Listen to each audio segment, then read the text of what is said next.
Hi guys, good morning. So today's video guys, ayan, we are Philippine Coast Guard Auxiliary volunteer guys. Ayan, so we're going to Dahilig para mag tree planting. Uy, lingipod mo.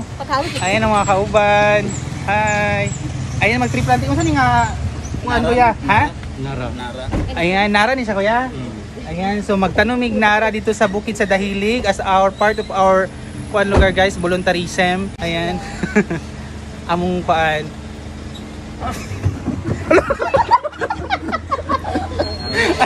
Ayan. Ayan, paingon na mi. Dira ako dapat. Ay, alam galing ko si Ma'am Chi. Sir Chris, okay ra ka? Ayan din, labay me. Wala, ako kalo. Ay, mapalid na. Ay, mapalid lagi na. Dili lang yawiran ako. Ma'am Chi, okay ra ka? Dira na lang ko kita as ko ni. Dira. Sa di ginagsaga-saga.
Ayan, so from Balingwan Highway, we're traveling 14 kilometers tayo sa among location dito sa bukid sa Dahilig, Balingwan para mag tree planting sa mga punuan sa Nara. Ayan. As part of our work guys, as being a volunteer in PCJ. Ayan, ito yung daanan namin.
Ayan guys, finally we're here na sa among location.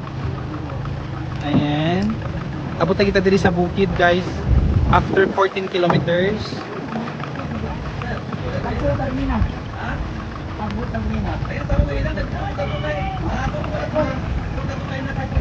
And so we're gonna bring those Nara trees guys. Ayan. Dala po. Ayan, ito yung mga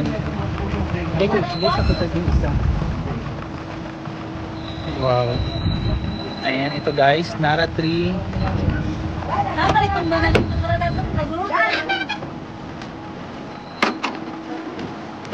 Ayan, bahin lang kita sa Nara tree. Ayun niya na lang, dito. Sila pa lang dalang. Oy, dito na. Ako na, Chad. Aray, hindi yung tiguang na taagay.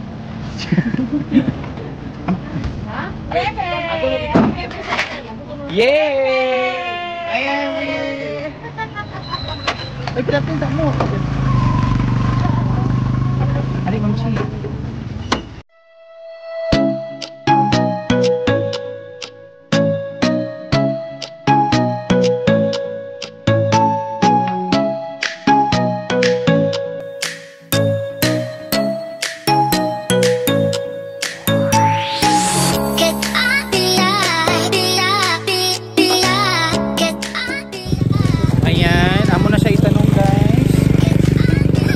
Mananong na daw ni. Palagi atong kamigin, dugay ako kauli. Oh, magsimhot na nata sa hangin sa kamigin.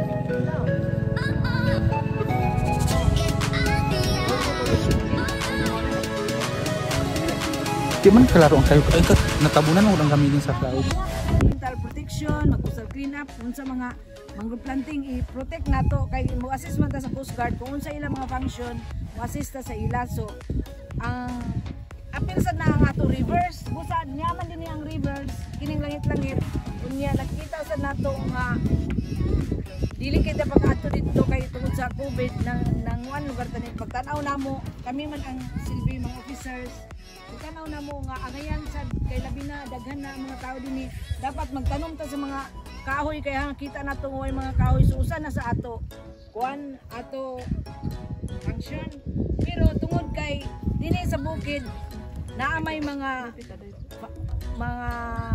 organization ay farmers organization o nay IPs so murag na kurat sila kay bagko na man lang tan excess kay kung dili sa hindi pa sila mag-ritual sir unsa man no ha samit daw samit sa bangko oh di padayon na to atong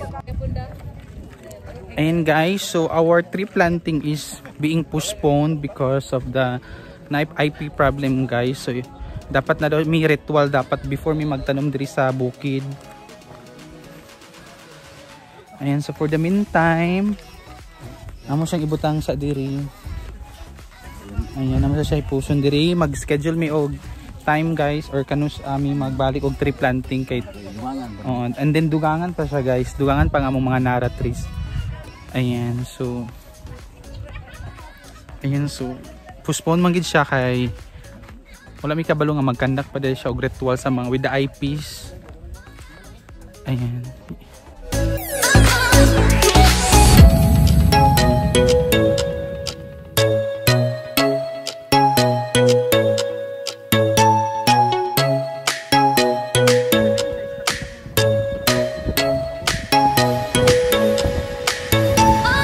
Ayan, so manguli na lang may magbalik kami next day. Asa ta? Mamalik kami next day guys kay para magkanda ko ritual first before may mag tree planting. Asa ta Ma'am Chi? Ayan, so namilain nga adtuan. So namilain adtuan nga among meeting place pohon lugar diri nami itukod nga building diri. Kamay lang gud siya nga waiting.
place where I felt at home. Take me back to a day when we weren't alone. Take me back to an age when the world felt small. Way back before we blew it all. Too many things going on, I can't keep track of them all. From people dropping a bomb to people putting up walls. I feel like life is on hold, perception stuck in a vault. I know that time can heal all, but how much time till we fall? It's awfully chilly outside when there's no shelter to hide. When everything is a lie, you'll find that out in some time. But when the things on your mind are all considered a crime, communication aside, we'll all just fight till we die. Is this an argument or just the start of it? Either way, I don't wanna be a part of it. Can I just get some space? I don't have the heart for this. I can't be picking up the pieces, fixing scars from this. Is this an argument or just the start of it? I wanna drive away so I can be so far from it. I wanna find a place where no one breaks their promises. Or maybe drown myself in something that is bottomless. Take me back to a place where I felt at home. Take me back to a day when we weren't alone. Take me back to an age when the world felt small. Way back before we blew it all. Take me back to a place where I felt at home. Take me back to a day when we weren't alone. Take me back to an age when the world felt small. Way back before we blew it all. I know that things seem bad, but they could be much worse. There's always someone else who has a greater curse, a greater thirst, a hunger, pain, and mercy. Just find whatever you got and try to be thankful first. I wanna feel again, I need a couple friends. I never really understood just how the story ends, but I can feel it's tense, don't know the consequence. The volatility of life, my only confidence. Is this an argument or just the start of it? Either way, I don't wanna be a part of it. Can I just get some space? I don't have the heart for this. I can't be picking up the pieces, fixing scars from this. Is this an argument or just the start of it? I wanna drive away so I can be so far from it. I wanna find a place where no one breaks their promises. Or maybe drown myself in something that is bottomless. Take me back to a place where I felt at home. Take me back to a day when we weren't alone. Take me back to an age when the world felt small. Way back before we blew it all. Take me back to a place where I felt at home. Take me back to a day when we weren't alone. Take me back to an age when the world felt small. Way back before we blew it all.